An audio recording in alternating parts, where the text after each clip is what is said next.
Here is our hardest problem yet. This line shows the total meals delivered by the end of each day. By the end of day 1, it is 60. By the end of day 2, it is 180.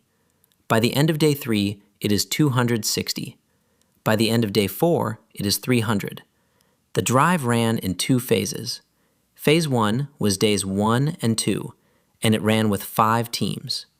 Phase 2 was days 3 and 4, and it ran with 4 teams. The question is this: by how much did each team's per day rate drop from phase 1 to phase 2? Pause the video.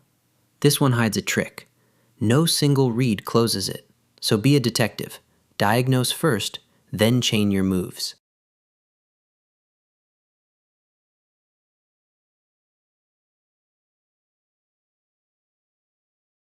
Let us be the detective.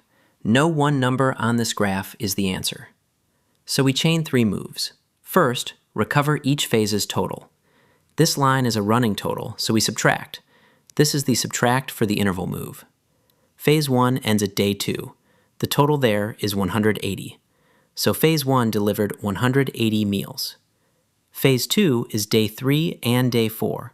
The total grew from 180 to 300. So phase 2 delivered 300 minus 180.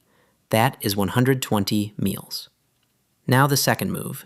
We turn each total into a rate per team per day. This is the link to graphs move. We pair the meal total with the team count. Phase 1 had 180 meals over 2 days with 5 teams. So divide 180 by 2 times 5.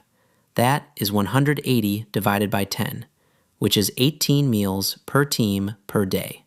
Phase 2 had 120 meals over 2 days with 4 teams. So divide 120 by 2 times 4. That is 120 divided by 8, which is 15 meals per team per day. Now the third move, compare. Phase 1 was 18, Phase 2 was 15. The drop is 18 minus 15. That is 3. Each team's per day rate dropped by 3 meals. Notice the habit. We never grabbed for a single number. We diagnosed, then chained. Subtract to recover each phase's total. Divide by days times teams for each rate. Then compare. That is the detective's move. This is the data detective rule. If no single read closes a data problem, diagnose, then chain. Subtract to recover each phase's total. Divide by days times count for each rate, then compare. Look for 2 linked graphs with a rate that changes part way. Learn, compete, and win. Visit competitivekids.org.